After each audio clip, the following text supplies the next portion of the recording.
I am as love created me. I am a light in this world.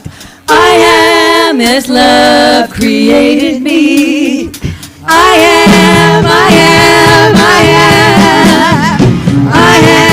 as love created me. I am a light in this world. I am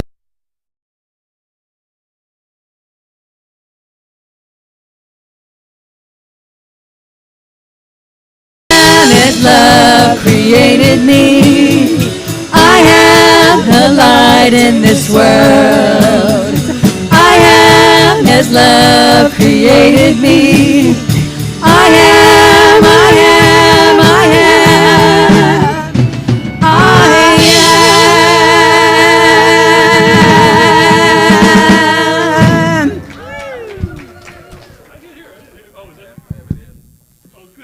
Good morning, beautiful center. I'm Reverend Carla Shiradas, and welcome to the Center for Spiritual Living, Capistrano Valley. We're absolutely delighted that you're here with us today. It's Sunday. We absolutely love Sundays. And Ernest Holmes said it probably best. He said, "We believe that heaven is now. God is now, and there will never be another day in eternity than the day in which we are living." Don't we love Sundays? We're all together. We get to have a fantastic message today by Dr. Alice, the beautiful music that opens our hearts, and just the fellowship together. Absolutely welcome. And if you're here for the very first time, we want you to know that we are a trans-denominational center. And trans meaning that we go above. We go above what? We go above just the normal dogmas that often are taught to us, that are often given to us as children. We go beyond and we find that truth within each one of our hearts. So we're welcome. We're absolutely tickled you're here with us today, and we're going to get started with our opening ceremony, lighting the flames of faith.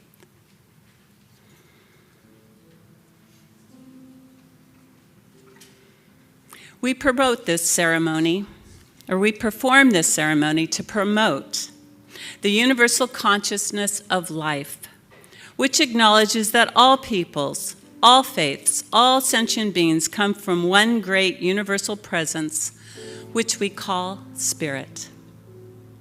Fundamental to this truth is the unifying nature of all religious thought and experience, which we honor here today. We light the candle for the Tao, honoring the universal path of harmony and equilibrium, the natural way. We light the candle for the shamanic traditions, honoring the beliefs and practices of all indigenous peoples, the way of primal spirituality. We light the candle for Hinduism, honoring the path of knowledge, action, and devotion. We light the candle for Judaism, honoring the ethical path of living by sacred law. We light the candle for all forms of Buddhism, honoring the Four Noble Truths as the path of compassion. We light the candle for all forms of Christianity, honoring the Christ consciousness as the path of love. We light the candle for all forms of Islam, honoring the path of compliance with the will of God as the highest calling. We light the candle for the universalistic religion of Baha'i, honoring the path of unity and peace. We light the candle for all forms of new thought, honoring the metaphysical path of mental healing through the practice of universal spiritual principles. And as our practitioner today, Tony Sparks, lit the last candle, let it represent the path that brought you here this morning.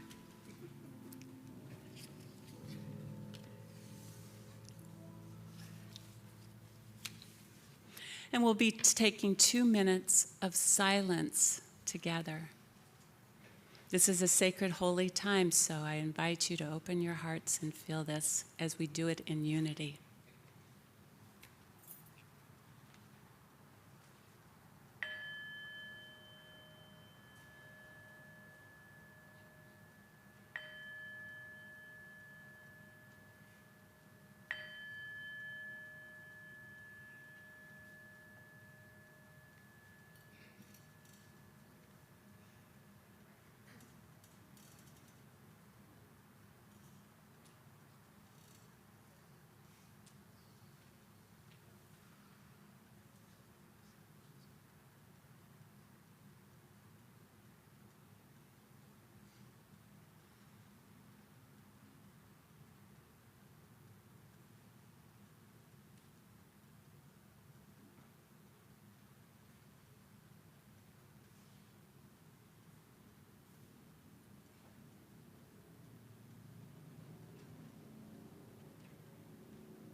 Let us go into prayer. Spirit is life. It is beauty. It is joy. It is harmony. It is peace.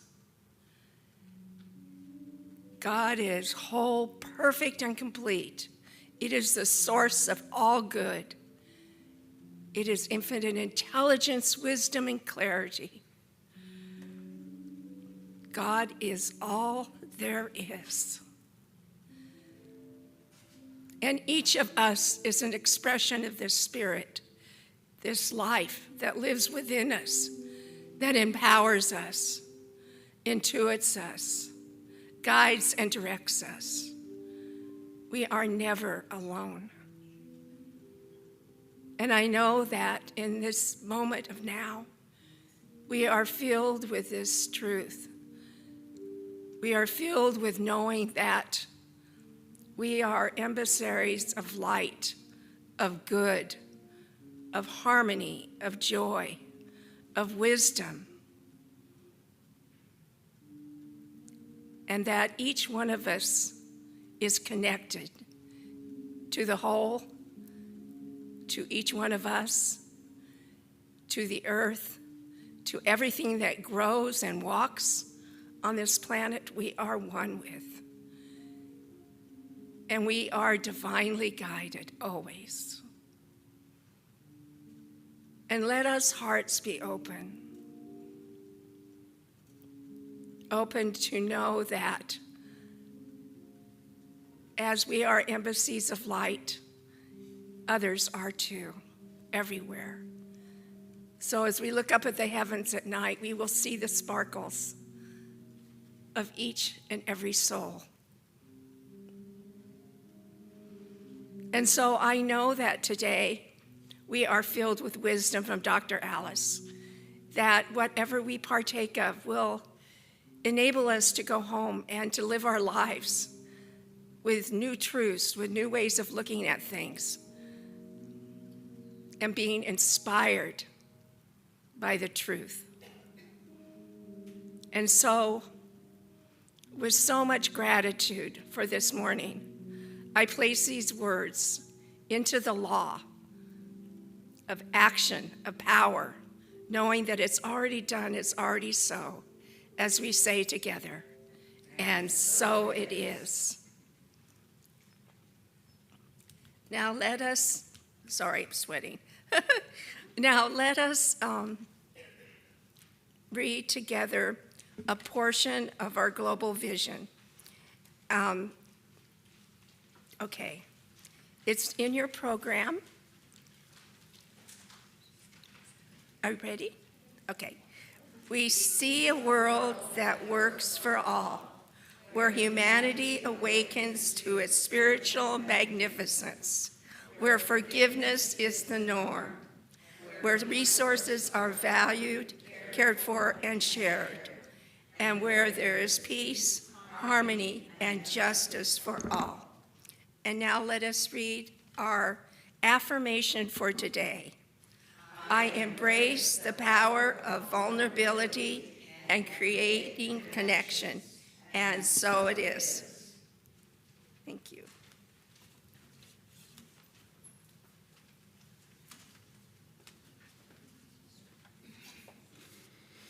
You ready to get some music in your hearts? You ready to get going this morning? We have back as our guest soloist today, Kenneth Perrine. Let's give him a big hand.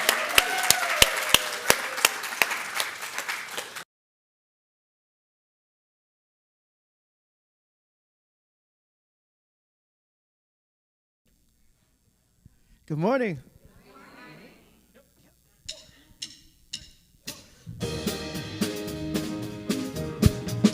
Every time I feel the Spirit moving in my heart, I will pray. Yes, every time I feel the Spirit moving in my heart, I will pray. Oh, one more morning, and I woke. I asked the Lord, what did he spoke?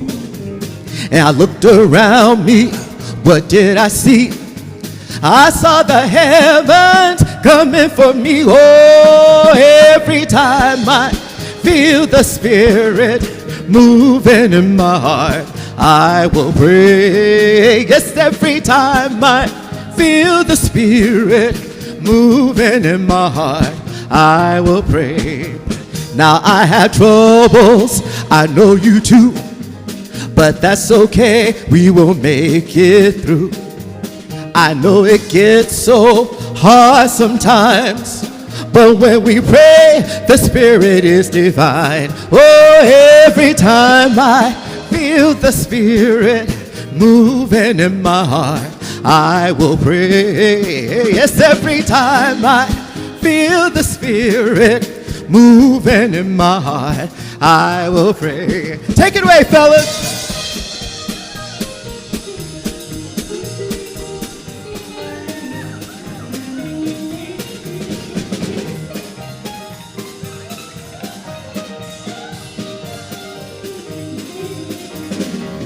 Every time I feel the Spirit, hey, moving in my heart, I will pray. Yes, every time I feel the Spirit moving in my heart, I will pray. Oh, yes, every time I feel the Spirit moving in my heart, I will pray. Yes, every time I feel the Spirit moving in my heart, I will pray.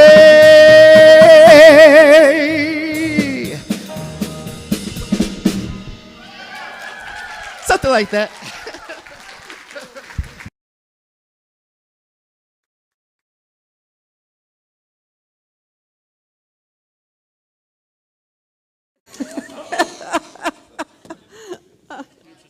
I got it. I'm just playing. Good morning, everyone.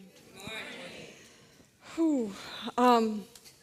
My name is Reverend Alice Reid, and I am the spiritual director here at the Center for Spiritual Living, Capistrano Valley, and I want to welcome you here to our gathering this morning. And I want to start our time together and my remarks with a prayer because I think it's called for right now. I want this prayer to be a prayer for ourselves, a prayer for our nation, a prayer for our soldiers that might be in harm's way, our prayer for anyone that might be in harm's way, and our prayer for our perceived enemies, and also a prayer for our beautiful host, the Baha'i community, who may have family in the Middle East right now. And so I'm going to start this prayer with a quote from Florence Scovel Shinn. "Fear not the appearance. It is only the outpicture and can be changed through the realization of truth." And so as I invite you to bring yourself to that inner space, and perhaps lower your gaze or close your eyes, as I speak this word for keeping the faith, and we bring our attention inward, slowing the breath and watching it. And as I speak this prayer, I speak it in the first person. And I feel my heart beat. And I relax into this now moment. It is here in the stillness that I remember all is well. For the world I see is an outpicture of the world within. I notice an uneasiness and I sense my fear, and I give my attention to it. What is it that wants to be seen, acknowledged, and released within me? I pause and I listen within, breathing into whatever comes up. And in this moment of clarity and heightened awareness, I know truth. I know God is all there is. I know any experience unlike this powerful, creative, loving life force is simply making itself known so that I can reunite myself fully with the one infinite reality. Once again, I am home to the place within me that only knows peace, and I surrender myself to this power so that I may express it as my life in authentic and loving ways. There is no sin, sickness, or death, no separation of any kind, just the appearance of such. I recognize this, and something in me settles. And again, I am at peace, keeping the faith that humanity and all life is simply finding its own way to a greater expression of wholeness.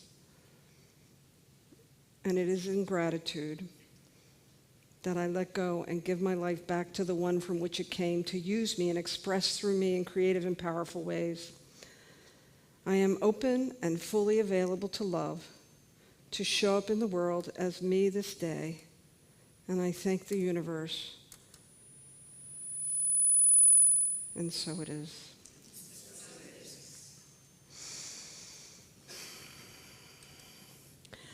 I had to rework my remarks this morning a little bit after I got some news late last night, because I feel like if we can't take our philosophy and apply it to what we're experiencing in everyday life, then it's worthless.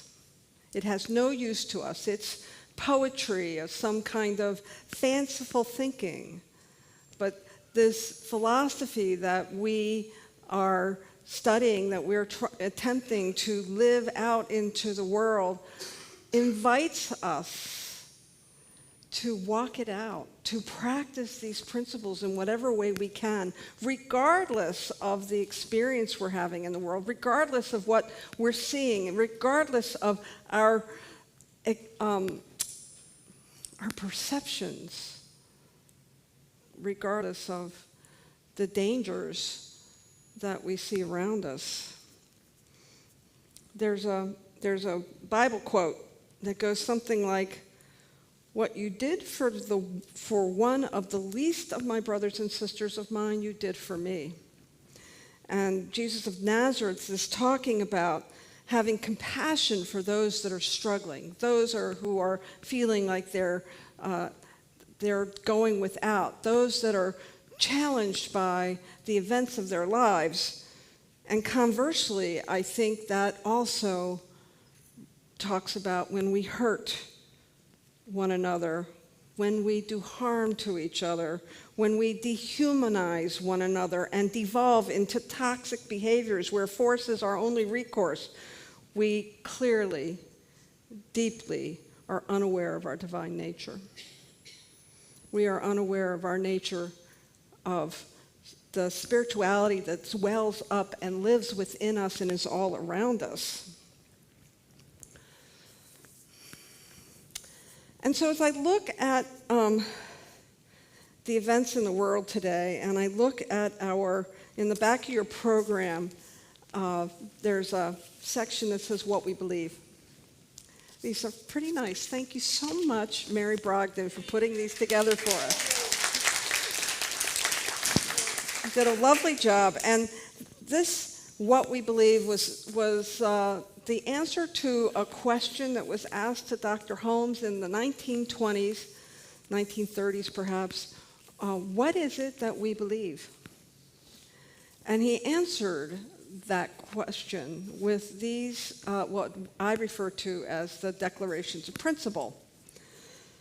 And as you look at these, there's some really big ideas. And the one idea that stands out for me this morning is we believe in the unity of all life and that the highest God and the innermost God is one God.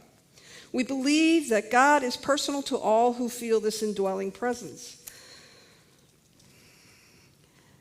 And here we are on June 22nd, 2025, still thinking that the solution to any of our problems can be solved by destroying something we care about, by destroying each other, by destroying property, by force, if you will. We still believe that that can be a solution. And I want to say to you that I do, logically, I have an understanding. I comprehend. I'm going to put it that way. I comprehend the fear that caused the action that happened last night in Iran. I totally comprehend the fear that they're going to get us, so we got to get them first. But folks, this is a really old paradigm. It's an old way of behavior. It's an old way of dealing with our differences. It's an old way of fighting the diversity that's in the world of people who live differently than we do, and therefore we feel oppressed, or we feel the need to oppress, we feel the need to apply force, we feel the need to come out on top, feel the need to have an experience where we win so someone else has to lose. These are really old ideas. And I pray that philosophies like ours and the Baha'i tenets and religions that understand the oneness in all life can help elevate humanity to seeing that when I'm dropping bombs in your country, I'm dropping bombs on my brothers and my sisters. When I'm trying to bully someone, when I'm trying to make you see it my way, I'm trapped. There's a model that Stephen Cartman introduced in the late 60s called the drama triangle. Is anybody familiar with the drama triangle? It's a model that describes this behavior that I'm talking about. And basically, in a drama triangle, you have three players. You have the victim, you have the persecutor or the villain, and you have the hero or the rescuer. And in the drama triangle, somebody is trying to ameliorate somebody else's behavior. Somebody is trying to not be a victim, and so they're struggling with why me and I need help. And somebody is struggling with trying to tell people how it has to be done, and somebody is trying to fix it all. And it's a very toxic triangle, because at any one of these points, we are not seeing our wholeness. We're not seeing our oneness. We're just projecting. We're projecting whatever it is we're experiencing out to somebody else. The victim projects against the villain and also projects that hopefully the rescuer will come and help me. And I got to say something about that, because our culture loves a hero. I'm going to say humanity loves a hero, loves a rescuer. We have had heroes and rescuers from the beginning of time. I went to the movies this week, and I'll get back to the drama triangle, but I think this makes the point for heroes. I went to the movies this week, and I went to see the latest in Mission Impossible. I love film. It's a wonderful art form. And without spoiling the movie for you, Ethan Hunt, played by Tom Cruise, is the main character, the hero, if you will. And very early in the movie, it becomes clear that all of life and humanity is dependent upon Ethan Hunt. He's the only guy who can save humanity. Now, I'm a thinker. I'm watching this and I'm like, what a God complex we have here. And we superimpose this on our heroes. We superimpose this on our spiritual giants. You may be superimposing some of that on me because I'm the spiritual leader here for Centers for Spiritual Living. We somehow project all the things that we don't believe we ourselves are capable of. So we put it out to someone else. We hope that someone else can do it, and we play small. Or maybe we play the persecutor or the villain who is trying to get it right, to make sure I'm going to protect mine. You see the toxic relationship between the victim and the persecutor and the rescuer?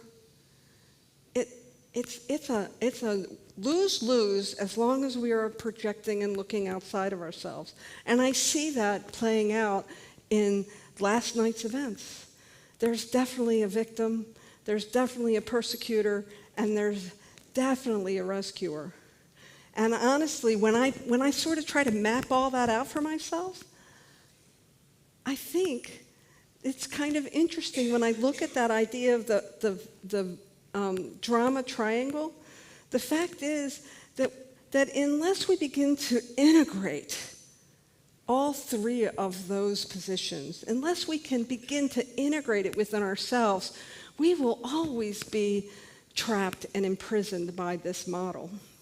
And the fact is that you can ascribe, again, it's easier to see it outside yourself before you bring it within. You can ascribe those roles, all three of them, to the U.S. The U.S. is a victim because there's nuclear enrichment happening with fuel in the Middle East. The U.S. is the rescuer. They blew up the 3 nuclear enrichment facilities in Iran. The U.S. is the persecutor because it has to make things right.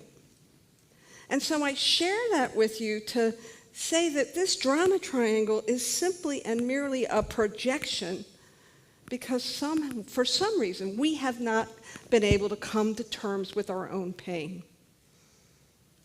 And if I can't come to terms with whatever needs to be cleared up in me, the projector goes on, and I am projecting that outward in sometimes deadly ways. You know, there's a There's another, like someone tried to elevate the drama triangle into the empowerment triangle, but honestly, it's still a dualistic view. We're still othering. We're still looking at different parts of ourselves that we project onto others. I think the places that we can look at the empowerment, I have to look them up, but in the way we can look at the empowerment triangle is that the persecutor becomes the challenger, and the rescuer becomes the empowerer, and the victim becomes and I can't grab the word for it right now, but it becomes a place where we can begin to raise our awareness. And so that's a much healthier way to be in a dualistic relationship with life. But I want to implore you to consider that healing and wholeness starts right where you are. That the clearing up of this drama triangle, this toxic relationship that we might have with life, begins to come in focus about where we can do something about something that's happening on the other side of the world, when we begin to understand that it's our judgments that make us the persecutor, and it's our own self-judgments and places where we don't really see our greatness, our wholeness, our divinity that makes us the victim. And it's our hero that begins to at least step out and begin to be empowered by this teaching. But I want to say to you,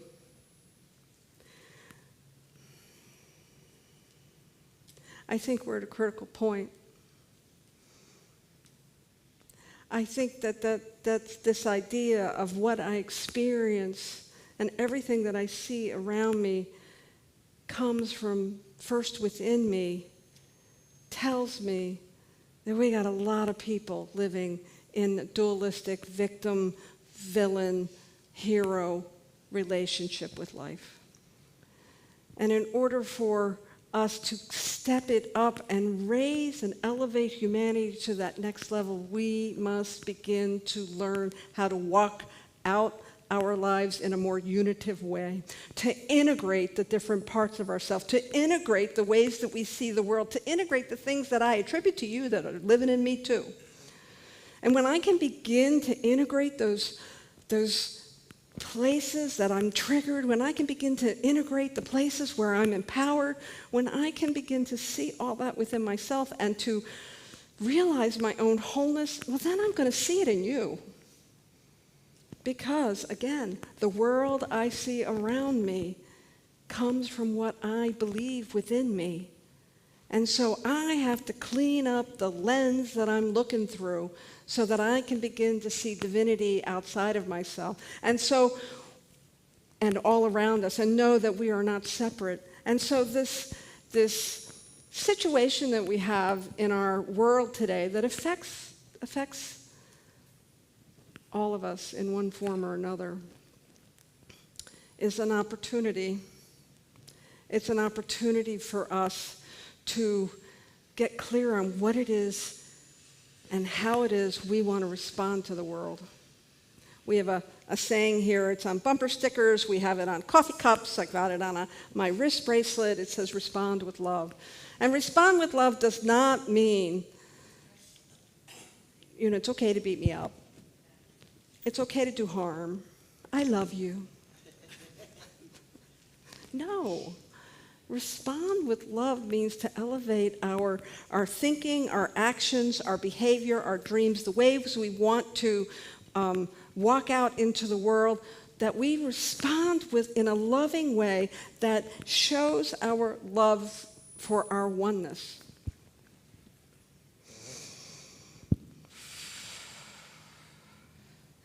There are a couple of questions that I think you can ask yourself in times like these. They're to bring your focus clearer, to help you understand how you can really apply this philosophy to challenging situations.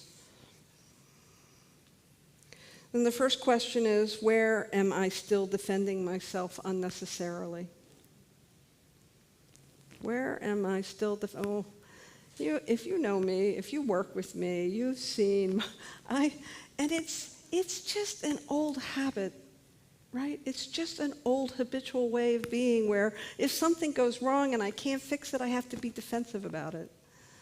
But defending keeps us under a shroud, if you will. It keeps us small. It keeps us in that drama triangle. So asking yourself where you're still defending yourself, and I think the important phrase here is unnecessarily.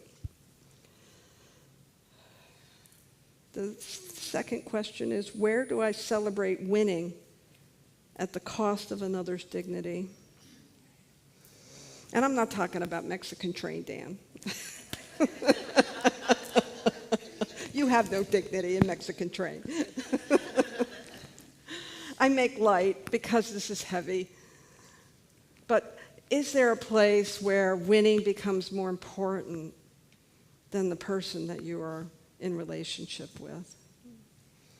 Whether that relationship is an important relationship, like your significant other or family member, or perhaps that is a relationship with your neighbor, or heck, somebody in the parking lot who jumped in that spot just as you were pulling in. The third question, where do I act from fear, disguised as righteousness? Now that righteousness is a heavy word. And so maybe I could simplify that a little bit because I know it's loaded. Where do I act from fear, disguised as the need for doing the right thing?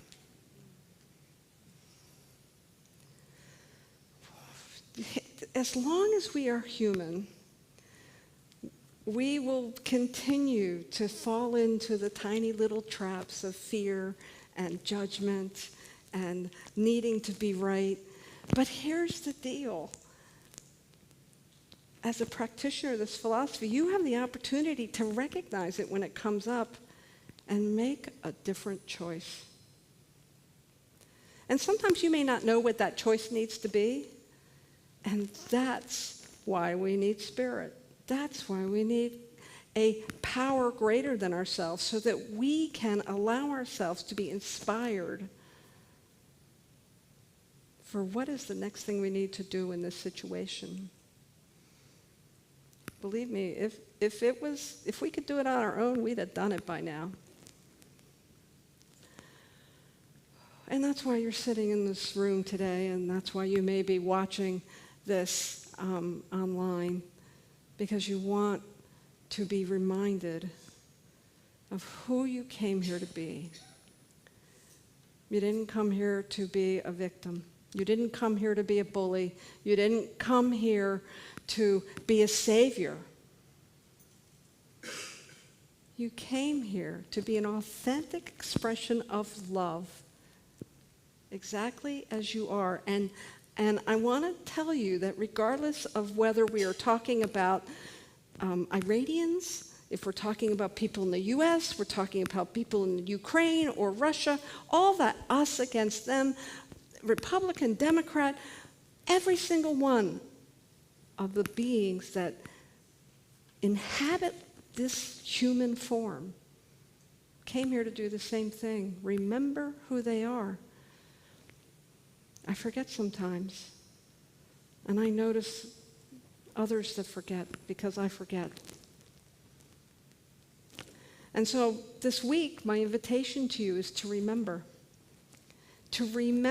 that you are spirit taking form. It is incarnated into you to use your beautiful mind and your beautiful heart to move through whatever you are faced with. When I use that term very carefully, move through, not rise above, but move through, so that you may be a change agent, so you may be a love agent, so you may help to discover a new way to be in greater alignment with our spiritual truth, of oneness. And stop feeding the otherness creature that seems to be everywhere we look. I started my remarks with this beautiful quote from Florence Scovel Shinn, and I'll end with that. Fear not the appearance.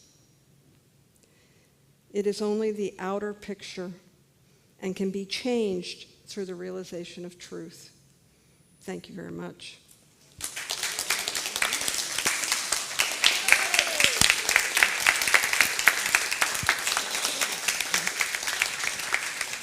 And I started with prayer, and I'm going to end with prayer.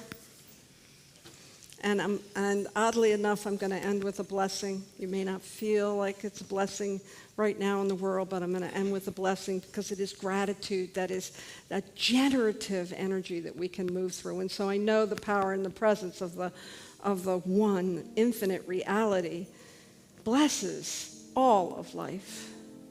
It blesses those individuals that I align with, and it blesses those individuals that I am not aligned with. It cares not.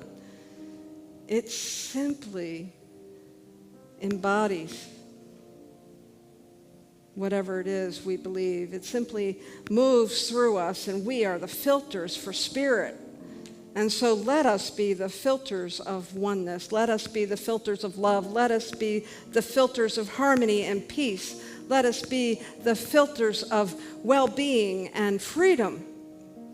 All those beautiful qualities that are inherent to the one infinite reality are available to each one. And so I know it is with a grateful heart that we remember this week, that we are always at choice. And I know that we allow ourselves to be infused and inspired by the one infinite reality that wants to experience itself in the highest way with each one of us. And so I am grateful and feel blessed that each one of us have come here to remember who we are, to be a blessing to the world in one form or another, to know our highest truth, and to give thanks for it. And together we say, and so it is. And I want to invite back up Kenneth and the band. Come on back up. Thank you. Let's give them a hand.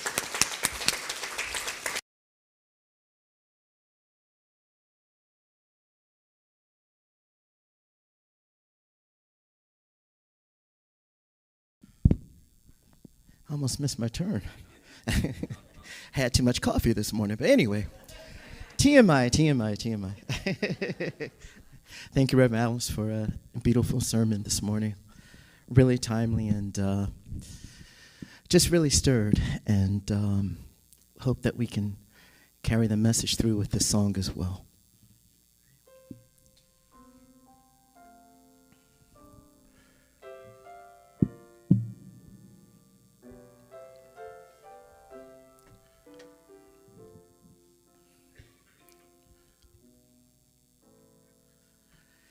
In myself, I failed the Lord and was afraid to try once more.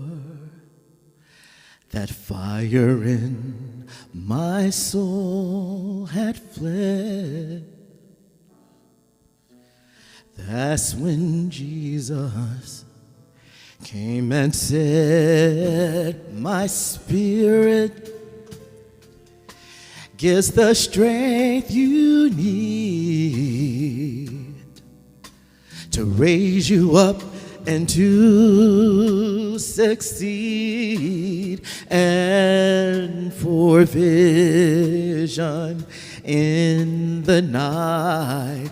To you I'll give these words of life. Fear not, my child, I'm with you always. I feel everything and every tear I see.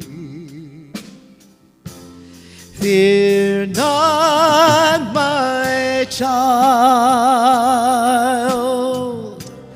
I'm with you always.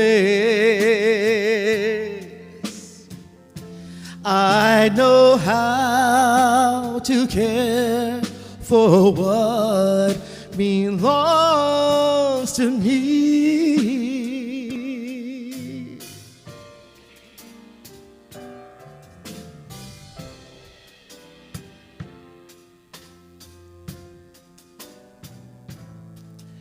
He said, my child, don't look behind. Discouragement is all you'll find. Don't watch the waves that roll the sea, but just focus your eyes on me, and I will make you strong, and then your shattered courage I will mend. And if you fall and should get hurt, remember these eternal words. Fear not, my child, I'm with you always.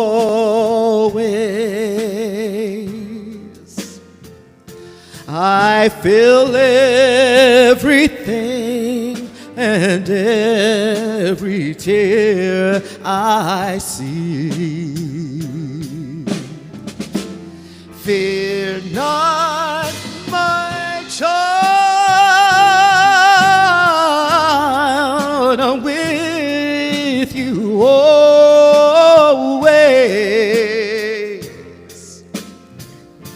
I feel everything and every tear I see.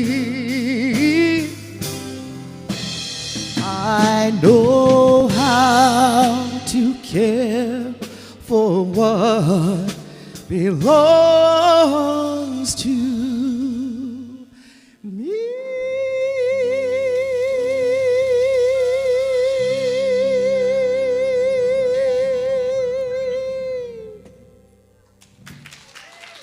Amen. Thank you.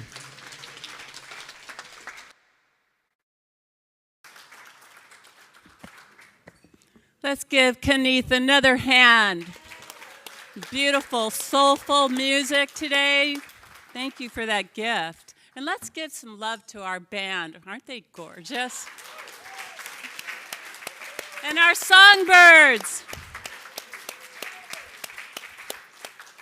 Always singing us up and getting us in the mood each morning. It is so beautiful. Thank you so much. And now it's time for our conscious, committed giving. And may I invite our ushers to come up, please.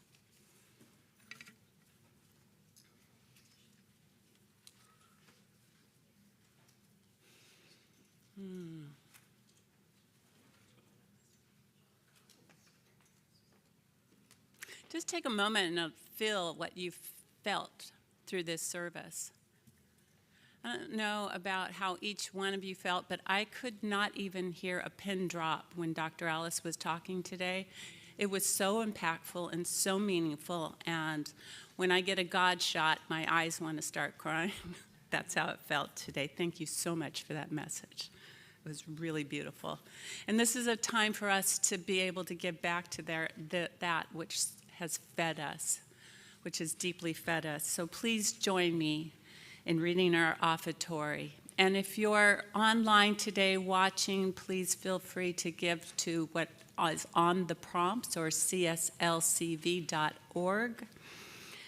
And now my offering is my acceptance of God as the source of my supply, and it symbolizes my faith in the abundant flow of this supply.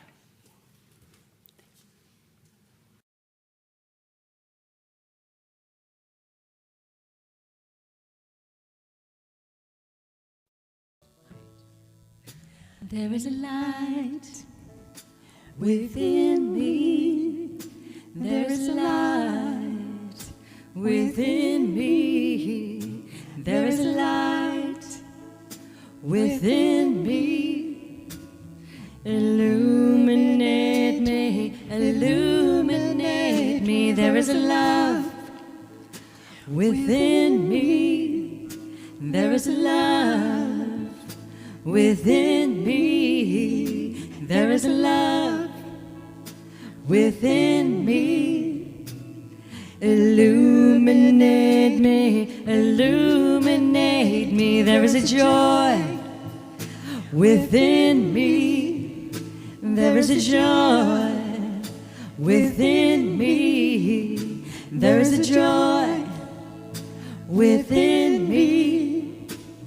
Illuminate me, illuminate me. There is a peace within me. There is a peace within me.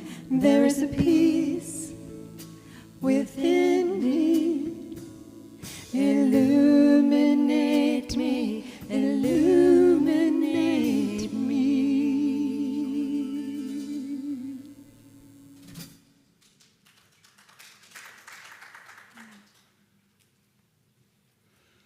You have participated in this act of giving, and now may you openly accept the gifts. We know that Spirit's gems and jewels grace our lives with every imaginable form, act, and deed. We know that you are an infinitely prosperous emanation of God, and that God is the one and only source of all supply. May your hearts be buoyant, lighthearted, and full of joy in this recognition of participating in this sacred act of giving. We bless these gifts. Thank you.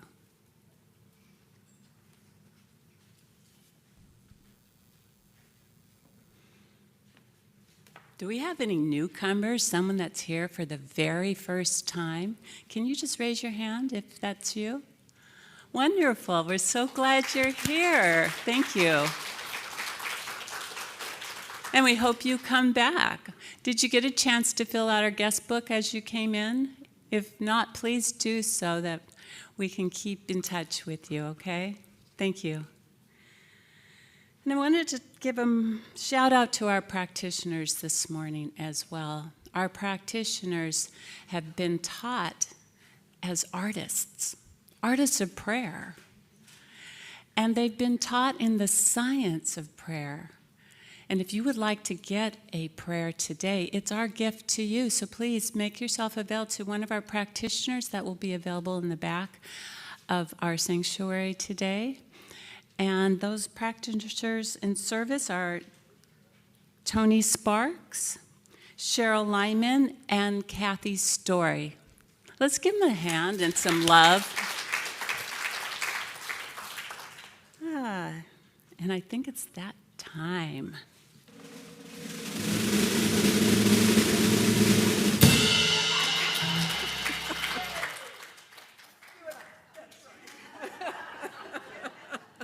That's right. Dave and I, we are so connected. Thank you, Dave. So much fun. So I have a couple of announcements for you. Some of them you've heard before, some of them you have not. So Conscious Connections will gather in the lobby behind this room at 12 o'clock. That's an opportunity for you to process what you heard this morning, what's come up for you. And it's a safe place to really discover what's going on for you. The next game night, it's usually the first Friday, but the first Friday's Independence Day. So we're going to push it back to July 11th. So the first Friday game night will be on the second Friday. Hope you'll join us. It's at 7 o'clock. Sorry, 5 o'clock for cards, 7 o'clock for dominoes.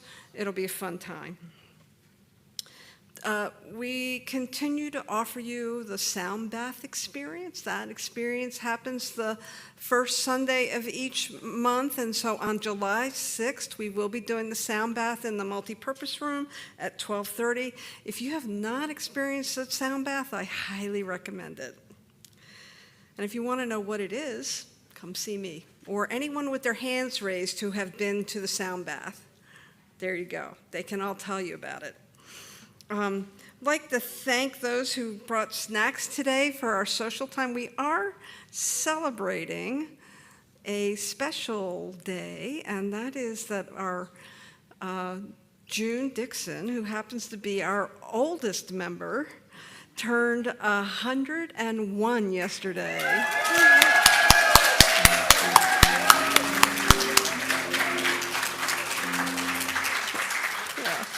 So there's cake. Thanks for turning 101 so we can all have something sweet. And thank you for bringing those snacks. Now, next week is the 5th Sunday. So we've divvied up the alphabet for 4 Sundays. But what do we do on the 5th Sunday? Everybody's invited to bring something in on 5th Sunday. So you just, bring something that you would like to share, bring it next week, and we'll have another wonderful feast and banquet of snacks. And then, what do you think of these handouts? Weren't they great? So we're going to try this for a little while, try to make things a little simpler on Sunday. A little more work for Mary during the week, but these will last for a couple of Sundays, so that's great. But I have a favor to ask of each and every one of you. As you look around, see if you've got your own program or you see another program laying on a chair, please bring it up and deposit it with Mary so that she doesn't have to work so hard to recreate these. So you can use them again next week. So help us clean these up on your way out. Let's see. Classes and small groups. We continue to offer yoga on Monday evenings and Tuesday mornings. You can catch that at our center. That's Monday evenings at 6 p.m. and Tuesday mornings at 10 a.m.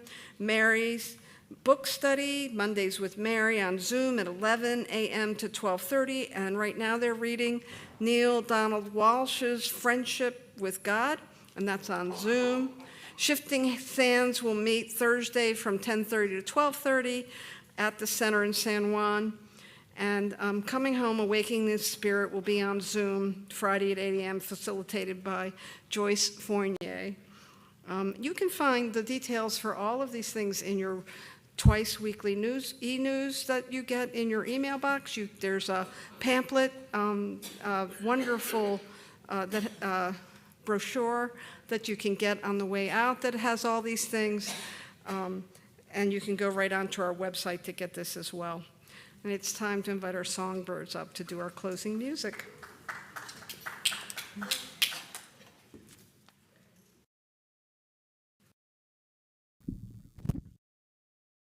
All right, let's all stand and join us in the closing song. It's in your program.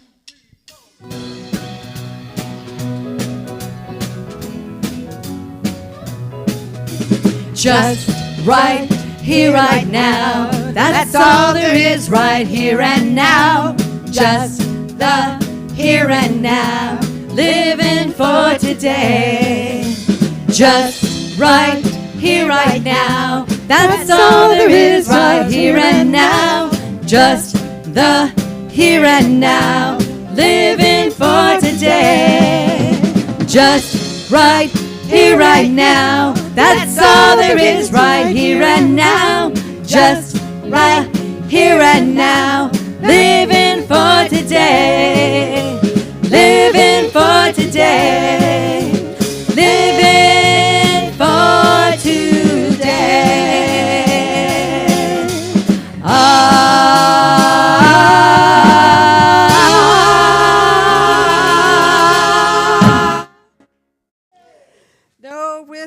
Know with me now that each one of us is a living, breathing expression of the divine, and so it is.